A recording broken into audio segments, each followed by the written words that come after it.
Magandang araw mga kapolitika at welcome back dito sa ating YouTube channel. Sa videong ito ay makiki-update tayo dito sa nagaganap na PVL Open Conference. Magbibigay tayo ng update dito sa nangyaring sagupaan ng Creamline Coal Smasher versus sa Galleries. So ating pag-uusapan sa videong ito kasi meron po tayong magandang balita para dito sa koponan ng Creamline Coal Smasher na naging laro kahapon po. Okay, which is nanalo nga itong Creamline Coal Smasher. So ating pag-uusapan ano ba yung magandang balita dito sa Creamline. Bago ang lahat ay huwag kalimutang mag-like at mag-subscribe muna kayo para updated kayo dito sa ating mga latest issue. So mga kapolitika, officially ay nanalo po yung Creamline kahapon kung sino man yung nanood sa inyo. But ako is hindi po ako nanood kasi alam ko na po yung maging resulta na kung saan is maipapanalo naman ng Creamline at tayo naman ay kumbinsido na maipapanalo ng Creamline yung maging laro dito sa Galleries. And true enough, but actually na ano po, marami po ang kinabahan kasi nga medyo dikit yung laban ng Creamline versus dito sa Galleries. So officially ito yung naging score kahapon, 25-27, 28-26, 27-29 at 19-25. So doon sa mga naunang tatlong sets ay medyo dikit po yung laban ng Galleries versus dito sa Creamline. But doon sa fourth set is natambakan na po ng Creamline itong Galleries kung kaya sila yung nanalo kahapon. But marami nga rin ang kinabahan kasi sobrang dikit nga kasi maganda rin yung depensa ng Galleries. But tiwala lang mga kapolitika at nakayanan rin ng Creamline yung sagupaan. Okay, so aside from that is pag-uusapan natin itong magandang balita ngayon sa Creamline kasi naglaban rin itong Cheritigo at itong PLDT kahapon. Ang itong PLDT kasi is wala pang talo yan. Okay, so itong Cheritigo is meron ng isang talo laban dito sa Creamline nung nakaraang linggo. But dito sa naging laban ng ng PLDT at Cheritigo is natalo po yung PLDT, which is yun po ang naging daan para mag number 1 na itong Creamline Coal Smasher kasi obviously doon sa before pa naglaban itong Cheritigo at PLDT ay number 1 itong PLDT kasi nga wala pa silang talo, di ba? So nung natalo ng Cheritigo itong PLDT ay na nag-switch na po ang number 1. Ang number 1 na po ngayon as we speak ay itong Creamline Coal Smasher. Okay, but doon sa naging laro is marami nga rin pa rin ang naghahanap dito kay Alyssa Valdez at sa iba pang mga key players ng Creamline at napag-usapan na nga natin doon na merong minor injury itong si Alyssa Valdez. But on the other hand is binigyan naman siya ng chance na siya yung maging isa sa mga backup commentator dito sa nagaganap na PVL Open Conference. So si Alyssa Valdez po ngayon is nasa commentator section itong si Alyssa Valdez at si Pangs Panaga hindi pa nga nakabalik dahil doon sa nangyari sa kanyang ina.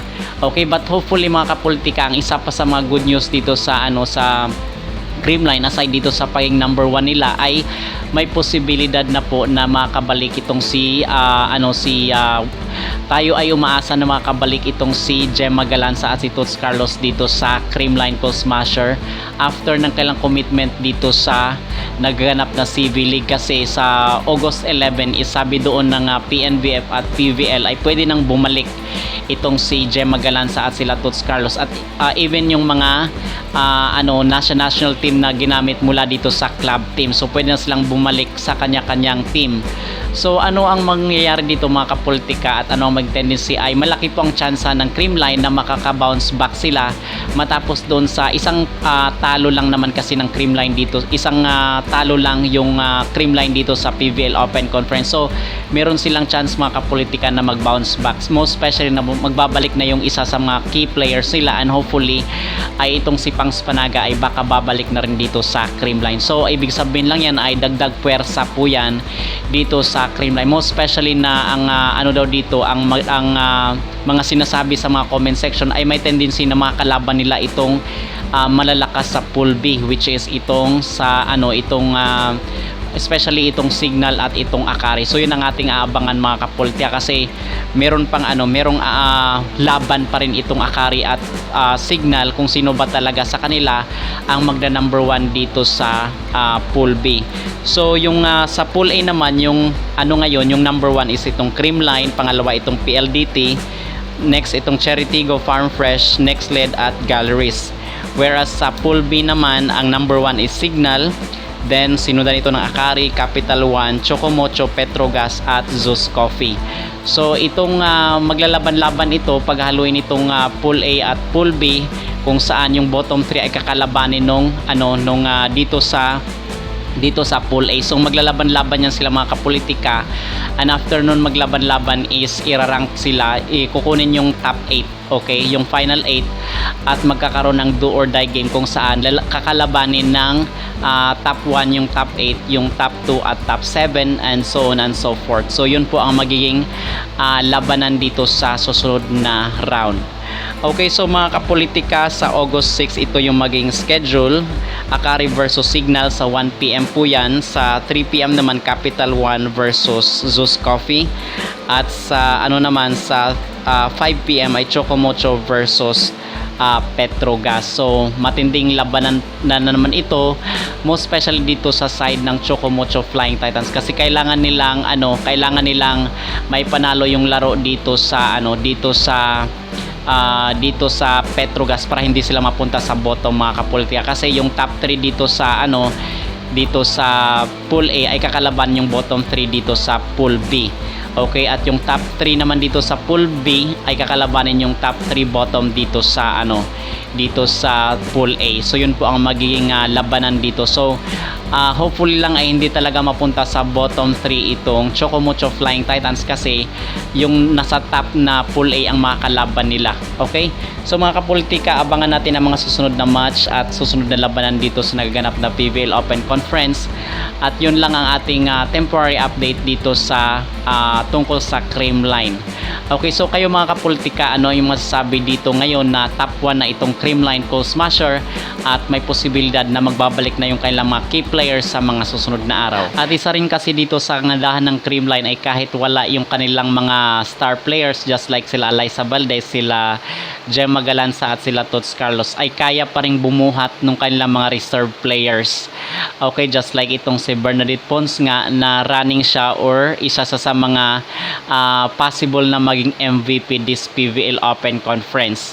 Okay, so dito napapatunayan ng Creamline na kung saan is hindi lang iisang players yung naglalaro para sa team, just like dito sa kailang mga kalaban na kung saan ay nakadepende lang sa import. Okay, ito kasi yung problema dito sa ibang team, kasi pag yung import is nabantayan at yung tagabuhat ng team nila is nabantayan, ay wala nang magbubuhat ng kailang team para manalo. Okay, so ito yung kaibahan dito sa Creamline na kung saan pwede isa sa kanila ay pwedeng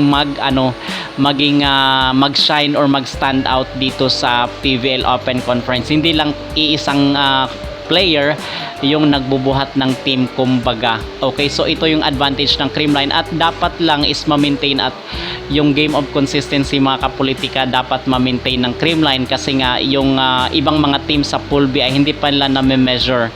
So ito yung dapat maghandaan nila, at kumbaga makaka-attend man or hindi itong kailang mga star players na wala pa sa ngayon dito sa Creamline, ay dapat ready, dapat handa itong Creamline sa mga susunod na sagupaan. Okay, so ang tanong ngayon ng nakararami at tanong ng mga supporters ng Creamline at even yung hindi mga supporter ng Creamline ay, kaya nga bang mag-champion muli ng Creamline dito sa PVL Open Conference? Okay, so nasa sa inyo na po, kayo na po ang bahalang humusga. Sa tingin nyo ba ay kayang maipanalo ng Creamline ang labanan dito sa nagaganap na PVL Open Conference? Mag-ingay at mag-comment down below, at huwag kalimutang mag-like at mag-subscribe na rin kayo dito sa ating YouTube channel para updated kayo sa ating mga latest issue.